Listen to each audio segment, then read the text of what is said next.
Раз, два, три, When I'm with you, it's a love vacation. Don't need no map when you're my location. Я просто маме пообещала одну вещь.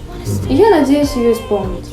Что какая бы профессия у меня по жизни ни была, я в ней стану самой лучшей и самой хорошей.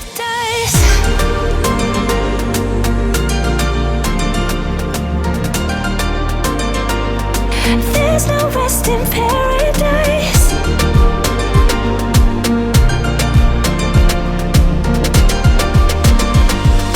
There's no rest in paradise.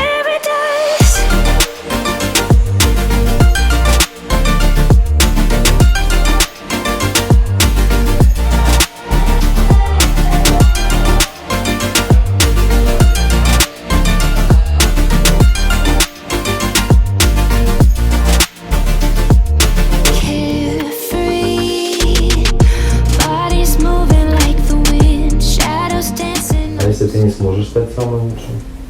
Смогу. Falling all over again. You're the air I'm breathing in. Oh, when I'm with you, it's a love vacation. It's a love. Don't need no map when you're my location. You're mine. Don't wanna sleep, wanna stay awake. Yeah, when I'm with Очень хорошо, что я смогла. Конечно, смогла. Я, в общем, очень рада, что все случилось хорошо, что все было прекрасно. Денис, ты просто умер. Ты тоже забыла текст, но ты справилась, слушай, ты молодчина.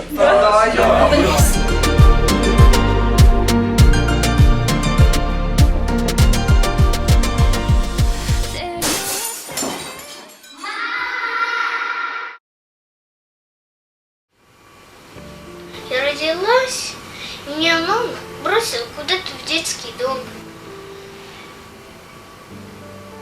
Хотела бы ее увидеть форму и имя узнать ее, но я до сих пор не узнала. Она вот такую маленькую меня бросила. Вдруг бежит девочка, она сильно очень хромала, на ней была синтетическая красная юбка в таких дырках, которые там пальцы вот так легко могли бы пройти. И из целлофана такого красного тоже ветровочка, вот из клеенки, пожалуй, такая. Все такое было очень убогое. А мы привезли на всю группу много мишек, Барни, груш, там, зефиров, фломастеров, карандашей, кукол, мишек, бусиков, и всяких браслетиков. Но в основном везли на всех детей, на всю группу. И плюс Асе тоже что-то. И мы стали ее угощать, и она так ладошки развернула, а у нее везде вот в этих линиях жизни грязь такая, что как будто ребенку вообще руки никогда не мыли. И из ушей течет грязь. И у меня возникло желание ее отмыть. Отмыть, нарядить, привести в порядок. Мне стало так жалко ее, что вот ребенок и такой немытый, нечесанный весь. Там страшно. Там уколы страшно делают. Страшно, что по попе давали, что мы писались. Оказалось в приюте. А там Дима меня обижал. В лоб кулаком. В лоб.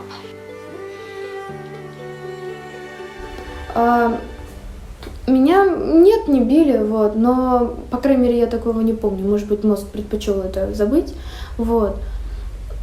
Но я, если там меня задеть, еще что реагирую очень жестко, поэтому можно предположить, что такое было. Может быть, это неправда, может быть, это вообще все придумано. Но у нас появилось такое предположение, что мне кололи валиум. Это такое успокаивающее ребенку 4-летнему. Да. Вряд ли будут вкалывать просто так. Да. Вот, поэтому это, если это было, а что скорее всего было, потому что ничего ребенок не помнит. Это же не может быть так просто. Это же не аргумент. Хоть что-нибудь. Просто я чуть-чуть крошкой вообще какого-то осознании я понимаю немножко, что такое быть брошенной. Несмотря на то, что ничего не запомнила, но внутри где-то, внутри души. То есть душа это знает, как информацию и как текст. А вот такое, чтобы вот я сказала, ой, вот это вот моя девочка, я вот это почувствовала, мы побежали навстречу друг другу. Такого не было, но вот это желание приютить, как-то приласкать, приголубить, оно возникло. И мы, когда ее угощать стали чем-то, то меня подкупило то, как она вежливо, интеллигентно ест. Я понимала, что она очень голодная, что она никогда не ела того, что мы привезли. Но при этом она настолько делала это как-то уважительно к еде, и когда она стала удаляться от нас в группу, а мы просто сидели на этих пеньках, даже проглотить не могли вот этот ком, который в горле стоит, но она стала, прихрамывая, пытаться пойти краше, ровнее, стройнее. И меня тоже это так подкупило, что ребенок, у которого рука плетью висит, ножка приволакивается, а он старается идти лучше, чем он может. Значит, ей хочется понравиться, я подумала. Ой, мне не хочется там маму Таню бросить, мне не хочется. Она меня бросила.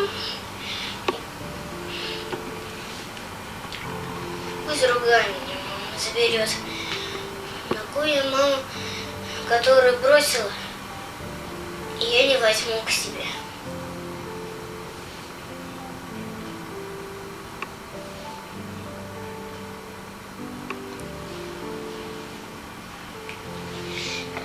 Если хорошая станет, я к ней буду. Мне только один ответ, что мне маму Таню не хочется бросить. У меня только один такой ответ.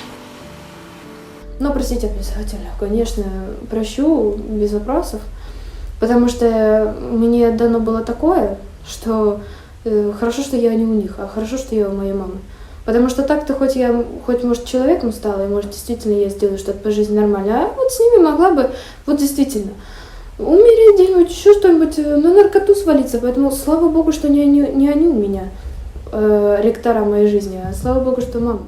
Родить, да, хотелось бы. Но еще бы мне хотелось, чтобы еще дети были умными очень.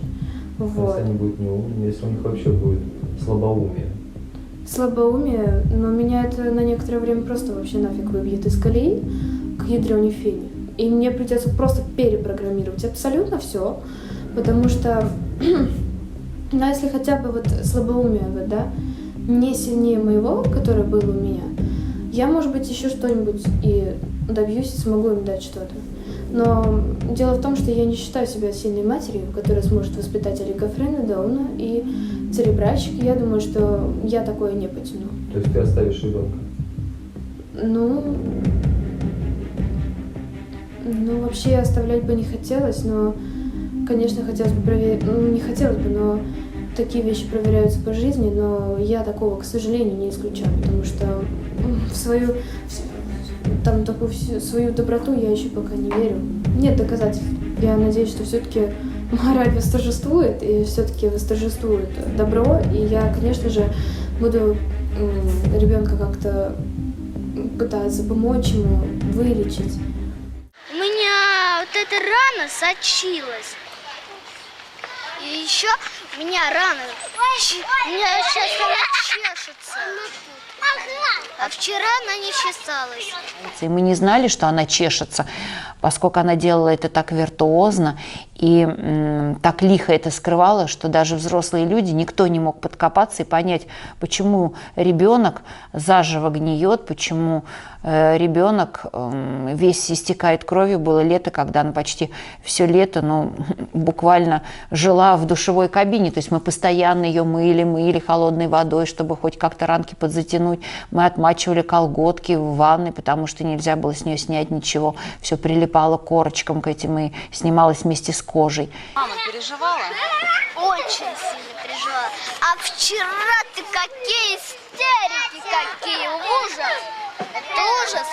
И сегодня вторник, позавчера ты какие истерики! А истерики-то какие, а? Это уже просто ужас. Я не могла от этих истериков избавиться. Я не видела такие истерики. Она плачет громко. Громко плачет и все. И потом она переживает. И теперь она не сможет теперь машину водить. И мы привели Асю к врачу, к молодому парню, немцу, дерматологу. Он посмотрел на нее, вот просто в дверях она встала, а мы даже не могли ее посадить ни на кушетку, никуда, потому что сразу все пропитывалось кровью. И вот она стоит, а он говорит: девочка здорова.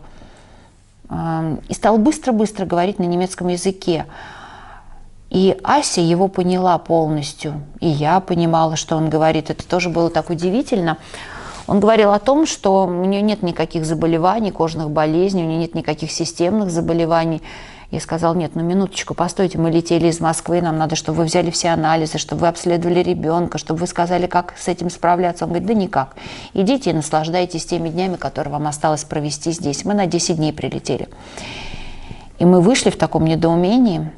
На утро, когда Ася проснулась, Ася плакала, правда, и когда вышла из кабинета и сказала: я надеялась, что мне найдут какую-нибудь болезнь. Мы сказали: дурочка, это же так здорово, что ты здорова, и что ты просто пока еще не любишь жизнь так, как ее можно любить, потому что она расчесывалась, потому, это было психологическое такое заболевание, психическое отклонение на тот момент.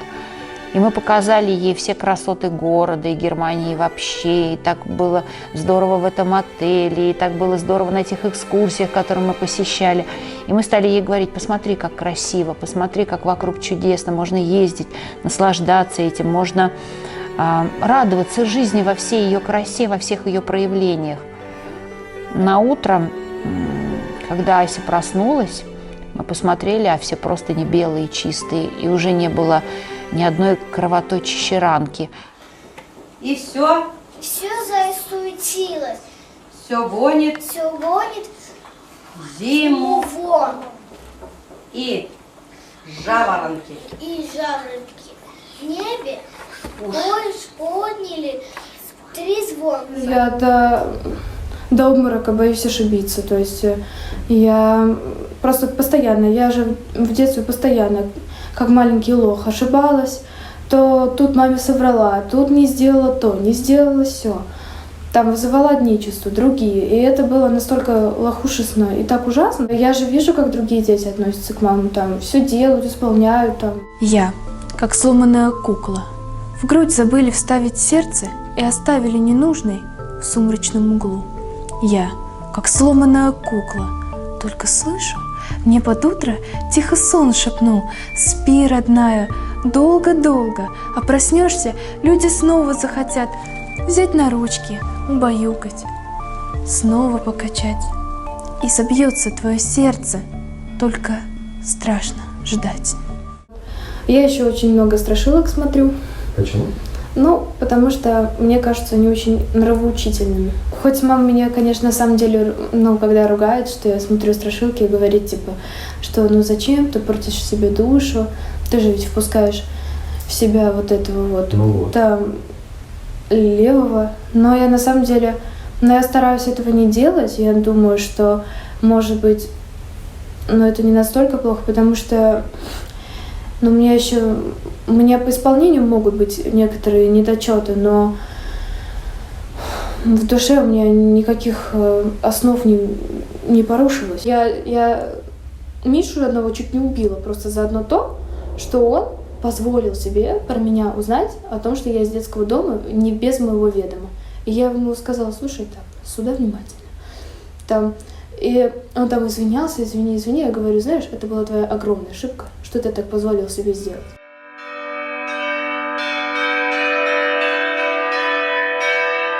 Первая фраза, которую Ася произнесла, она, когда пришла в дом, она говорить не умела и только отвечала «да» или «нет». И ее задача, как она потом объяснила, стояла в том, чтобы впопад ответить. И вдруг Ася, остановившись посреди комнаты, сказала: «Я пришла к вам в дом, чтобы вас спасти».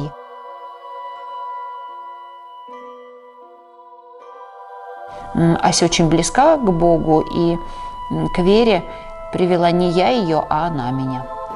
Господи, Иисусе Христе, Сыне Божий,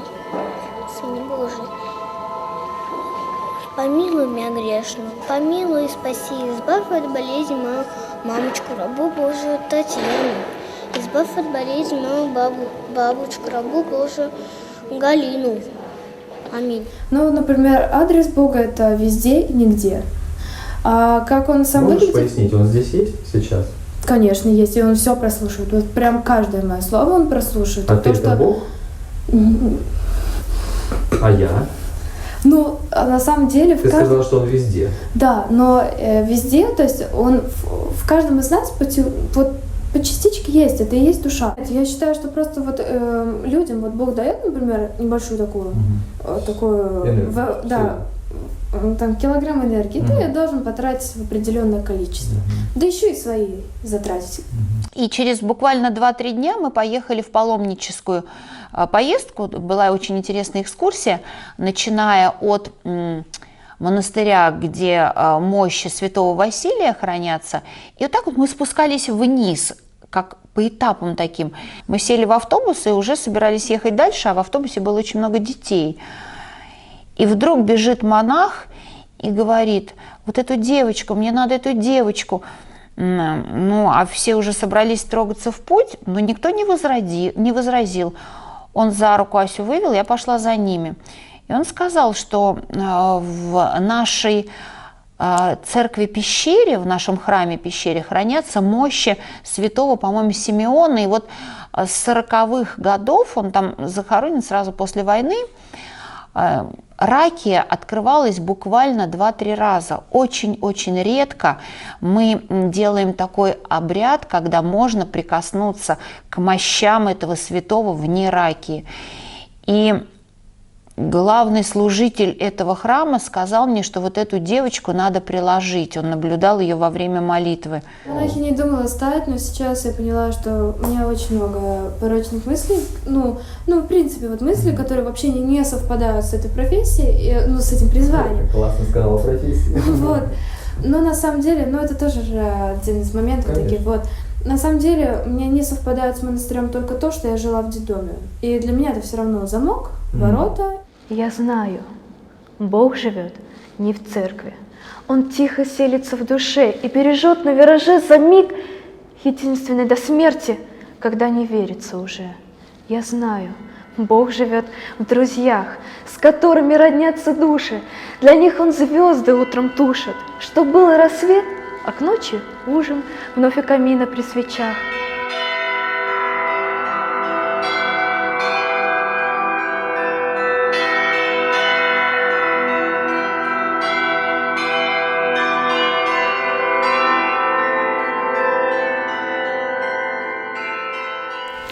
Ты женщина, ты книга между книг, ты свернутый, запечатленный свиток, в его строках и слов, и дум избыток, в его листах безумен каждый миг.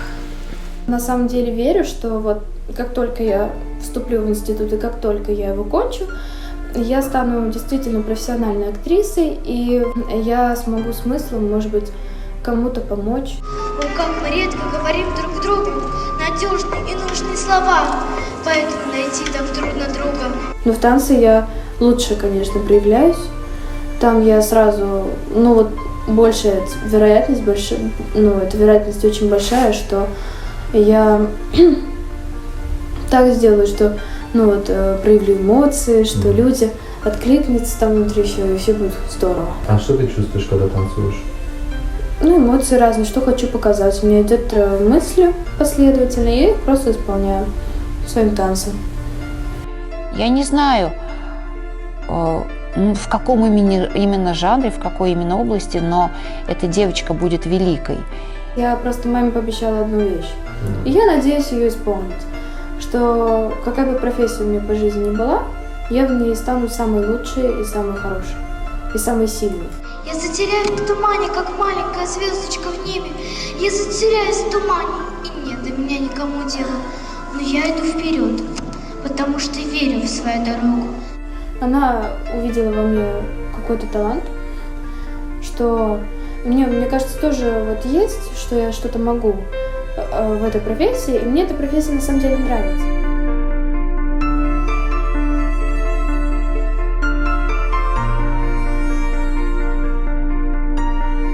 И вот это явилось подтверждением моих чувств и каких-то вот внутренних ожиданий, потому что на весь мир же так не сможешь заявить, что вот это перед тобой что-то, какое-то чудо, а ощущение внутри есть.